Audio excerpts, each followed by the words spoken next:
Hello, so this is Haven and I am doing Blender for Beginners. This is part 11, or you could think of it as part 10B, because it is more about modifiers.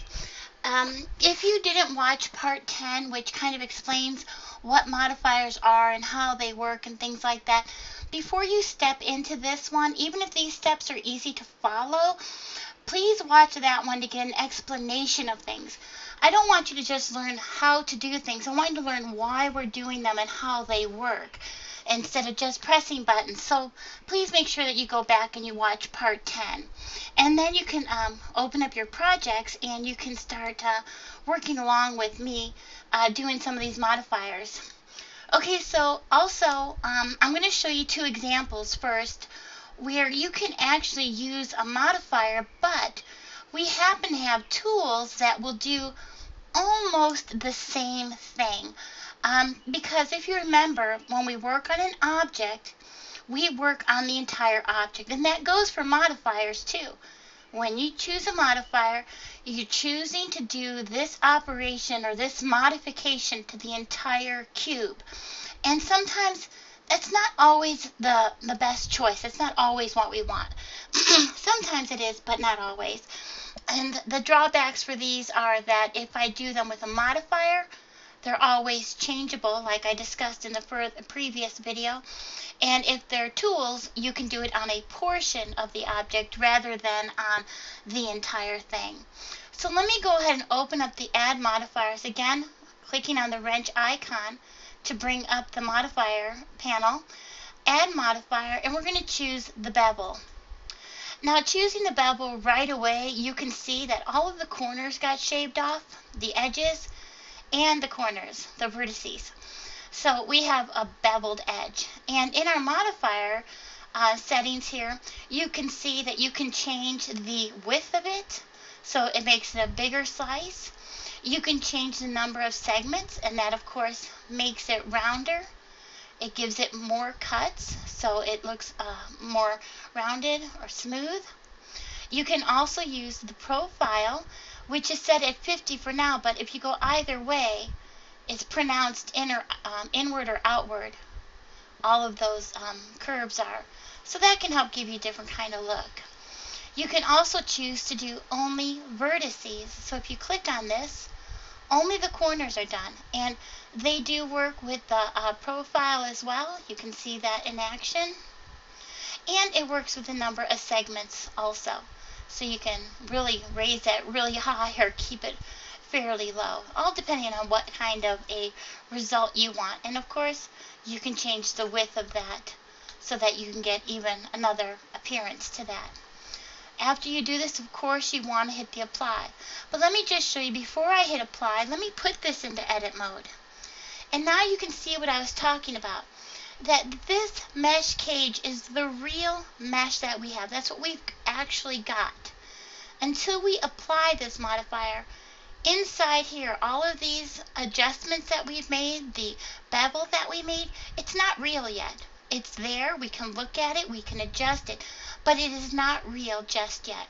And your numbers up here are not going to reflect this. And that's where this can be a little confusing sometimes, because you have a lot more geometry here with all of these corners done than you do the 12 triangles, which is just the 12 triangles of a regular cube.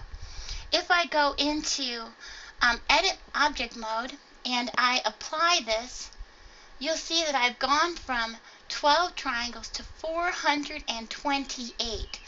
That is a massive difference. And the only problem with that is that while you have your modifier on, before you apply it, you don't see, well, now you do because I stepped back. There we so now we can see what it is, but before we couldn't. As you saw, there was just 12 up there. That's fairly odd to me that that is showing that number with the modifier unapplied. Because if we turn that off, well, there we go. Now it went back to its normal. Let me just look at that one more time real quick. The triangles are changing, and I'm not exactly sure why. Normally it doesn't. Well, here we're back down to 12 when we're in object or edit mode. I guess that's fairly new. That's kind of nice though. You can see now when I'm putting it in object mode that the geometry is coming through to what it would be if the modifier was applied. In object mode, it seems to be keeping its true geometry of what we have if the modifier didn't exist. And again, it doesn't exist until we hit the apply button. So let me go ahead and turn that off. And so now when you do that modifier, you have to do the whole cube. There's no way about it. The modifier does the entire object. But if you're in edit mode, and let's say you only want the top of this cube done, and you can't do that with the modifier, we do have, excuse me, we have the Bevel tool. So we can use Control plus B, and as we pull our mouse away, you'll see that we actually get a bevel here. Now by default, this is going to be set to just one segment, so this is what you'd have.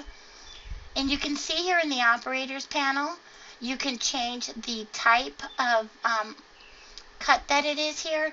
It's either done by depth or width or percent or offset. And here you can adjust that amount, so you can play with that. You can also play the segments as you saw when I first set this tool in motion. This also has the profile where it can bellow out and bevel inward. So that's kind of fun to play with. We even have vertex only. So the nice thing about this is that you can get a bevel effect on any portion of your mesh cage. You don't have to do the whole object like that. And you can see that this here done in this manner is only 52 triangles compared to the 428 triangles that we had when we used the modifier. Again, those numbers only existed because I went so high up in the segments, and this way, you know, you can get a good picture of the difference there. All right, so I'm going to go ahead and hit Control Z to undo that. And the next one that I want to show you, actually I'm going to go ahead and delete this. The next one that I want to show you is going to be the modifier for Solidify.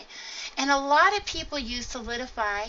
It's something that we really do need to use because, as we all know, mesh is just single-sided. So if I come in here and I turn on shading and backface culling, you can see that the back side of this is invisible. I can see right through it. It's non-existent.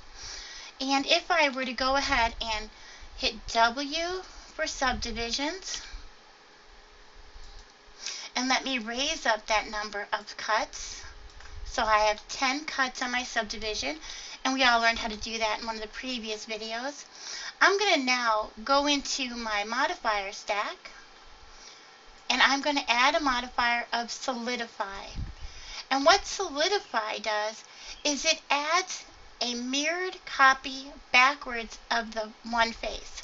So every one of these faces has been reversed and placed on the back side. Also, we've got an edge here that was created. This is called a rim. So it adds a rim all the way around, and you have your solid piece basically. And a lot of people use this for clothing or for vases, glasses, all kinds of things that you really need to have the inside with the texture as well.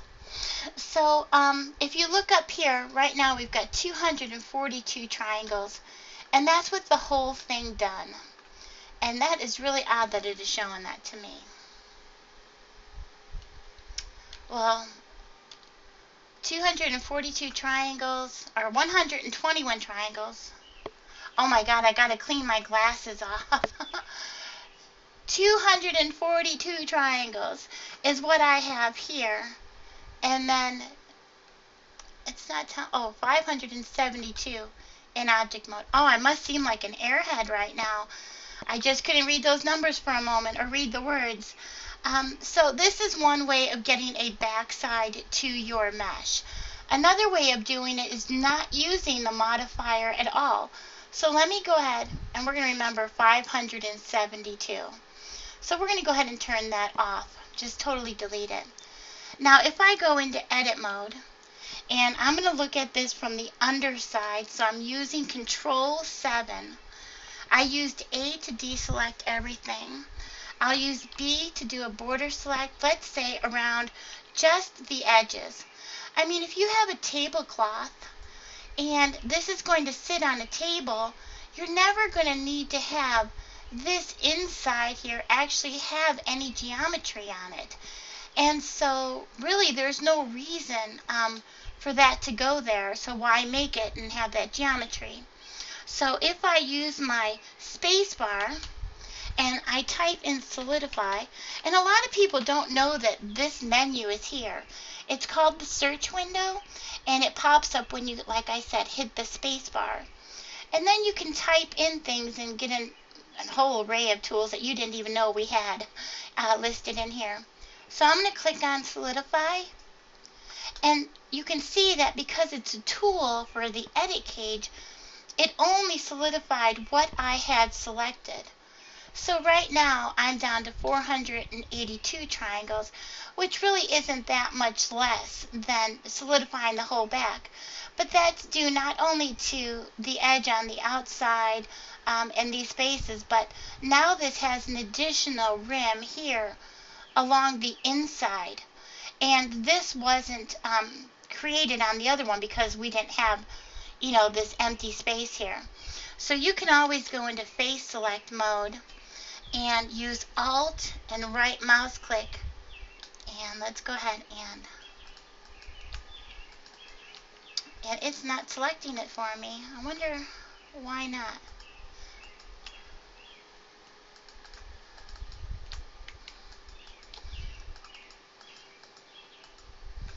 There it went, finally. I do not know why that would not select for me.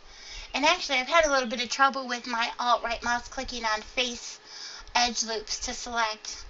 So anyways, I've got that selected now using my Alt and right mouse button. And if I hit delete and faces, I'm going to go from 482 triangles to 410. Because you really don't need that rim in there. That's just not something that has to be there. Okay, so let me go back now again, and I'm going to, I do not know what my issue is with this today. I'm going to go into my modifier stack one more time, and let me show you something else that I had kind of passed by. Is that you have this thickness here, so you can actually increase and decrease the thickness. So let's say this is a piece of clothing, you can make it look thicker or thinner, like denim fabric compared to silk fabric or cotton fabric compared to wool. So you can change this as much as you want to. I think that the lowest is 0.001, so 0.001, and you'll see that that is fairly thin. There really isn't much there, but it's enough to give you a backside. Okay, so that's two of the modifiers that we have that work really well as tools also. So you can solidify or bevel using the modifier, or Control B for bevel and the space bar to type in solidify and have that pull up. There's also a command in the Control F menu for the faces, so I'm going to urge you to look in Control F and explore that menu a little bit. Alright, so this is those two modifiers. I'm going to do the array modifier and the mirror modifier in the next video. So please make sure that you like, subscribe, and share, and all that other fun stuff, and keep practicing.